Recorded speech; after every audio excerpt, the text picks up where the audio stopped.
राधे कृष्ण।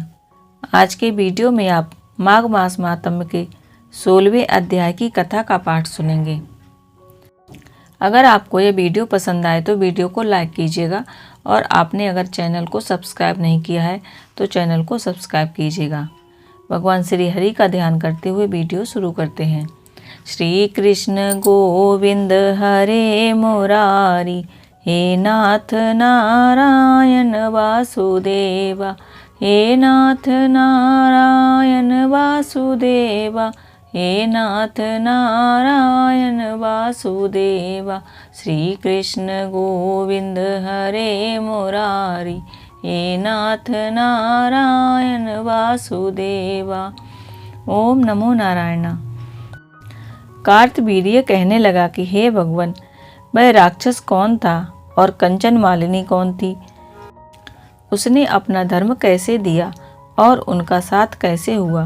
हे ऋषि, अत्रि ऋषि की संतानों के सूर्य, यह कथा सुनाकर मेरा कौतूहल दूर कीजिए। तब दत्तात्रेय जी कहने लगे कि राजन, इस पुरातन विचित्र इतिहास को सुनो। कांचन मालिनी नाम की एक सुंदर अप्सरा थी जो माघ मास में प्रयाग में स्नान करके कैलाश पर जा रही थी। तब उसको मार्ग में जाते हुए हिमालय के कुंज से एक घोर राक्षस ने देखा। उस सोने जैसे तेज वाली, सुंदर कटी वाली, बड़े बड़े नेत्रों वाली सुंदर अप्सरा को देखकर उस राक्षस ने कहा कि हे सुंदरी कमल नयनी, तुम कौन हो और कहाँ से आ रही हो? तुम्हारे वस्त्र और बेणी भीगी क्यों है? तुम आकाश मार्ग से कहाँ जाती हो और किस पुण्य के प्रताप से तुम्हारा शरीर ऐसा तेजस्वी और रूप ऐसा मनोहर है? तुम्हारे गीले वस्त्र से मेरे मस्तक पर गिरे हुए एक जल बूंद से मेरे क्रूर मन को एकदम शांति प्राप्त हो गई। इसका क्या कारण है?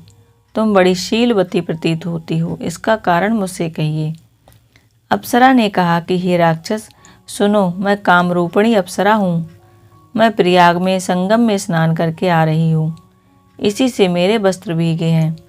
अब कैलाश पर जा रही हूँ जहाँ पर श्री शिव जी निवास करते हैं।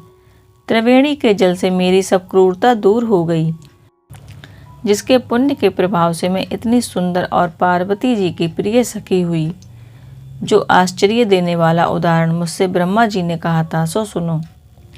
मैं कलिंग देश के राजा की वैश्या थी, रूप लावण्य और सुंदरता में अपूर्व थी। मेरी सुंदरता पर सारा नगर मोहित था और मैंने अनेकों प्रकार के भोग भोगे। वस्त्र और आभूषणों की घर में कोई कमी नहीं थी। कई कामी पुरुष आपस में स्पर्धा से ही मृत्यु को प्राप्त हो गए। इस तरह उस नगर में बड़ी सुंदरता से मेरा यौवन व्यतीत हुआ और वृद्धावस्था को प्राप्त हो गई। तब मेरे मन में विचार उत्पन्न हुआ कि मैंने अपनी सारी आयु पापों में ही व्यतीत कर दी। धर्म का कोई कार्य, दान पुण्य यज्ञ आदि नहीं किया। शिव जी या दुर्गा जी की आराधना नहीं की, न कभी भगवान विष्णु का पूजन किया। इस प्रकार अशांत चित्त से मैंने एक ब्राह्मण की शरण ली जो वेदों के ज्ञाता और ब्रह्मनिष्ठ था। मैंने उनसे पूछा कि मेरा निस्तार किस प्रकार हो सकता है। महाराज, साधु सज्जन अच्छे और बुरे सभी पर दया करते हैं, इसलिए मुझ दीन पर भी कृपा करके मुझे कीचड़ में डूबी हुई को पकड़कर उबारिए। वह ब्राह्मण राजा का पुरोहित इन सब बातों को सुनकर मुझ पर दया करके कहने लगा कि तू ब्रह्मा के क्षेत्र प्रयाग में जाकर माघ मास में त्रिवेणी संगम में स्नान कर, परंतु मन में अशुभ क्रिया का विचार नहीं करना।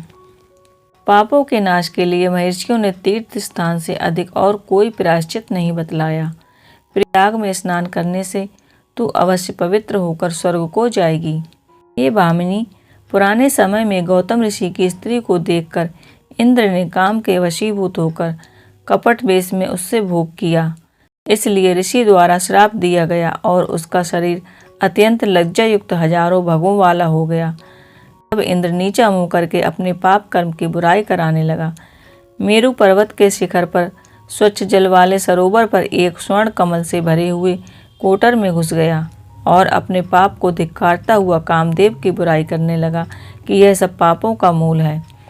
इसके ही वशीभूत होकर मनुष्य नरक में जाते हैं और अपने धर्म, कीर्ति, यश और धैर्य का नाश करते हैं। इंद्र ऐसा सोच रहा था सो इंद्र के बिना सारा देवलोक शोभाहीन हो गया। तब देवता, गंधर्व, किन्नर, लोकपाल, इंद्राणी आदि बृहस्पति जी से जाकर कहने लगे कि महाराज, इंद्र के न रहने से स्वर्ग ऐसा शोभाहीन हो गया है जैसे सतपुत्र के बिना कुल श्रेष्ठ शोभाहीन हो जाता है। इसलिए स्वर्ग की शोभा के लिए कोई क्रिया सोचिए। इस विषय में देर नहीं लगानी चाहिए। तब बृहस्पति जी कहने लगे कि इंद्र ने बिना सोचे विचारे जो कर्म किया है उसका फल भोग रहा है, तो वह कहाँ है मैं नहीं जानता हूँ। फिर गुरुजी ने सबको साथ लेकर स्वर्ण कमलों से युक्त बड़े सरोवर में इंद्र को देखा, जिसका मुख मलिन और आंखें बंद थीं।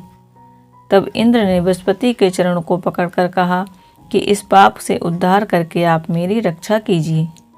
तब बृहस्पति ने इंद्र से कहा कि प्रयाग में स्नान करने से ही तुम पाप मुक्त हो जाओगे। तब इंद्र सहित सबने ही प्रयाग में जाकर स्नान किया और त्रिवेणी स्नान से इंद्र पाप मुक्त हो गए। तब बृहस्पति जी ने इंद्र को वरदान दिया कि तुम्हारे शरीर में जितने भग हैं सब नेत्र हो जाएं। इस प्रकार माघ मास महात्म्य के 16वें अध्याय की कथा को यहीं पर विराम देते हैं। कल के वीडियो में आप माघ मास महात्म्य के 17वें अध्याय की कथा का पाठ सुनेंगे। राधे कृष्ण।